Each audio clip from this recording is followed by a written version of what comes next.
I don't know if you've ever had the pleasure of attaching lace to a bodice before. It's kind of entertaining, to say the least. You have to join it. So the issue we've got is, this is for Dawn's dress, and she's very busty.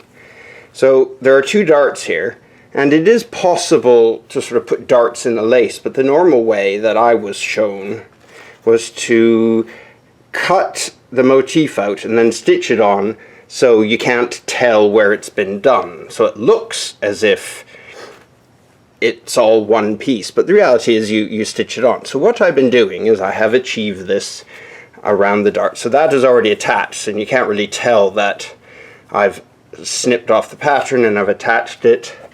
And then of course across there's no dart, so it's straightforward. It's just all attached to the bodice. Not everywhere, just enough so that when it's fitted nothing will skew. But what's happening is that everywhere else where it needs to be secured, it is secured. Now down here we've got the other darts. This is a work in progress. You can see I've got a pin there, and you can see there's two layers of the net. That is the foundation for the lace. But all of this has been already replaced, and you can't really tell, which is good. And I've got here to the end on this side, which is where the zipper will go. So I've got to leave enough space there.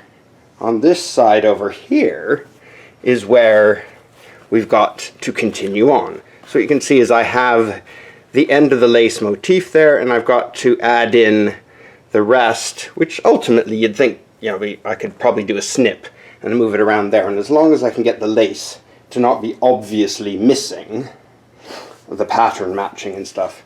So I'm using the scallop on top because it looks rather nice across the top of the bust and then around the back of the dress. So that gives some exciting challenges in that you've got to line everything up around the curves. So that's keeping me fun, and I'm doing this on the 431G, so I will show you doing some of that in a moment. Okay, so what we have here is the lace, which obviously that's the breast cup there. There's the dart, there are darts. So this piece here is what I've inserted, and what I have to do is go around the edge to attach it hidden right next to the pattern underneath, and then snip it around. So this will stay, but basically this here I'll snip away. I could snip it away now, but it's just as easy to have the extra fabric to attach it. And then once that's done, so you can see the challenge, because of course this has to be puffy in order to fit a breast cup in, the breast in. So that's where it gets really exciting when you're sewing on the flat to get this to lie straight and stuff. So there's a bit of fun here. So I'm going to put this on the machine now, and off we go. Okay. So I'm using just a standard zigzag foot. It works fine. The foot pressure is very low. I could use a walking foot, but I found it's just fine. The lace itself supports the fabric. So important thing is when you're stitching around the outside, you want to, of the pattern, you want to essentially do a small zigzag over the edges of the pattern itself, just to hold it in place and give it a bit of extra stretch. Generally that's what you would do, is use a small zigzag. So I've got one bit where I need to just secure it with a straight stitch invisibly, just so it doesn't show up, and then that will hold the one part which is joining the two. So I'm going to sew right, in this case, just a random experience, just right along the dart line, and that's where I've cut the net underneath to. But I don't want a big sort of a zigzag to show up, so I want it stitch in the ditch, basically, is what I'm doing.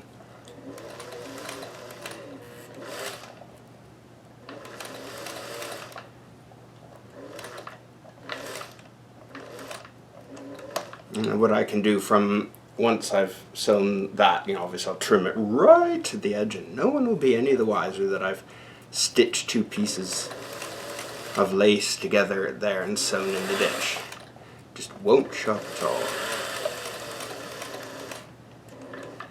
So I'm using about 12 stitches per inch, or roughly 2mm stitch width, or length, stitch length, and that has done the job. So now we're up to the first motif, which is where we start stitching around the edges. So this becomes the edge. Basically the edge of the motif underneath becomes the area where I'm going to be stitching just across it, because then none of the stitching shows up. It just becomes invisible on top of the motif, and it's a really clever thing that I was shown many years ago. So now hopefully you can see that. This is really tiny here, but a lot of times you can actually get up a good speed. Just need to make sure it's tacked down as secretly as possible, then no one knows where the joins are. It's quite fun, actually. This is rewarding. This machine does, sews beautifully for that. So I might just zoom in a bit so you can see a bit more what I'm doing, in case you've never done this before.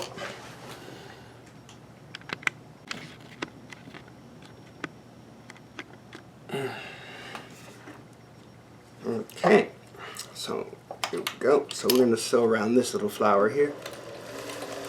So one of the reasons I didn't want to use a walking foot is because there's a lot of spinning that we need to do, and it's actually quite difficult with a walking foot. And in this case, it's not warranting it, so I might as well just use the standard foot. It's working more than adequately well enough, as long as you keep the bottom fabric from pulling up.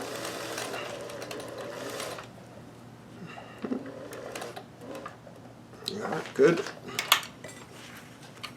And then along here.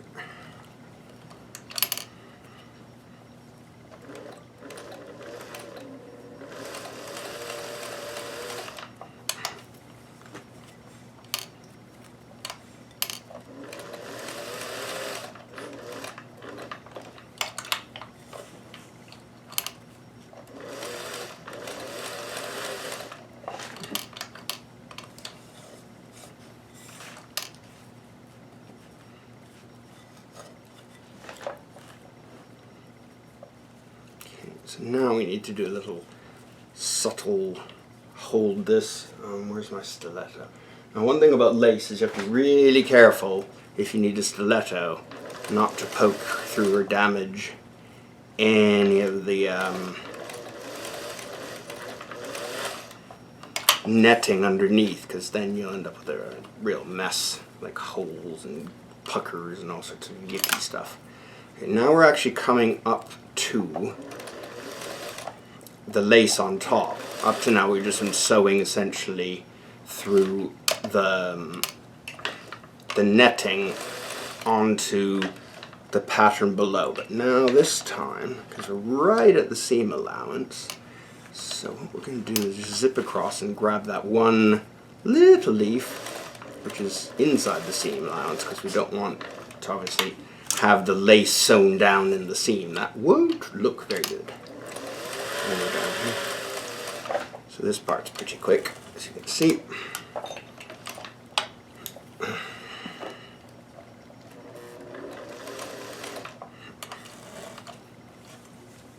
Spin this way. And then you just keep going on as long as it takes to finish this little joy.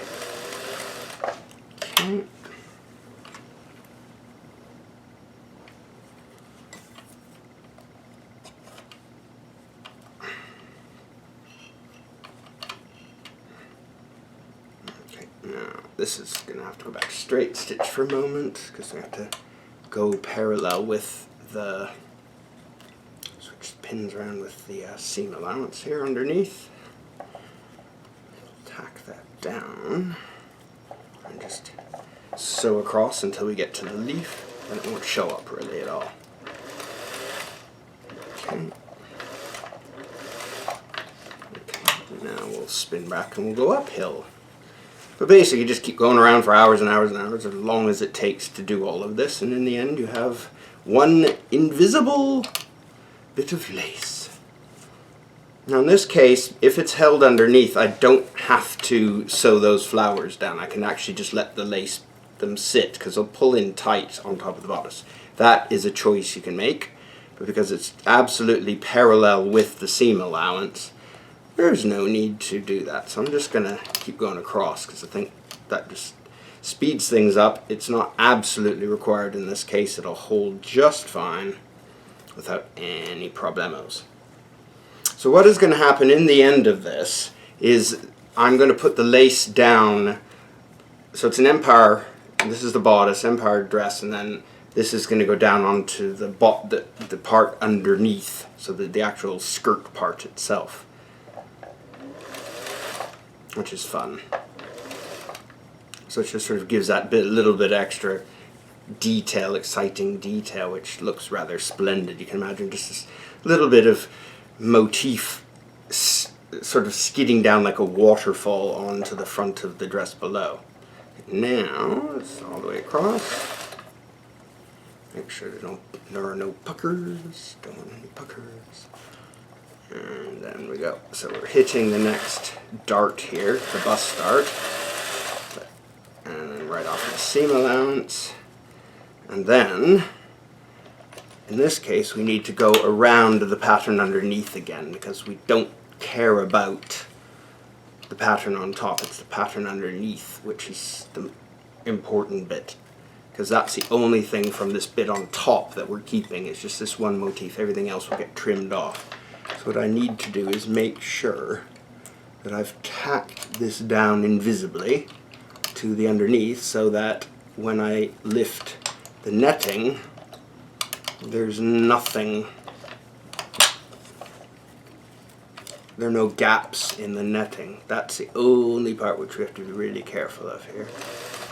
And you have to remember this netting is quite fragile, but you can sew little bits if you can find little spaces to fill it in with. It's not really the end of the world. Okay, back to 2 and a bit zigzag. A little secret bigger here, and then along in here.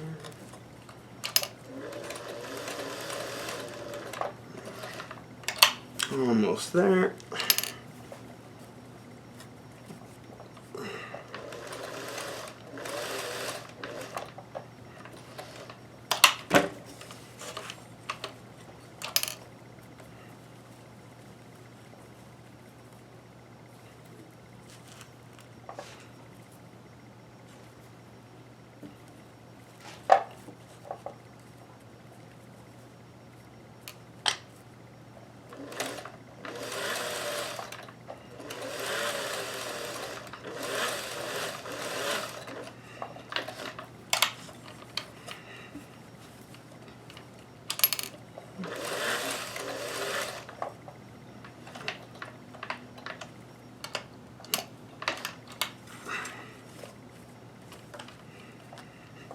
Okay, now this is where it gets exciting, because as you can imagine, we're right at near the apex, and there's a lot of bulge that we need to make sure is taken into account here. Otherwise, it'll be too tight when we actually put it on.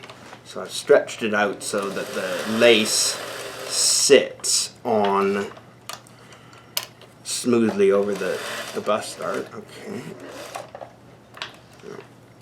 And then we're up here.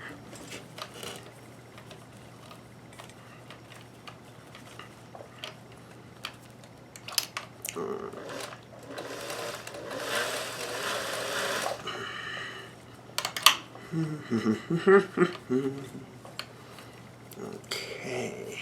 We're almost out of the way here now. Let's see what we've got going. So we're at the last bit where we have to go around the top. So I need to get underneath without too much on top. There we go. So it gets quite fiddly here, but lots of fingers and it'll work.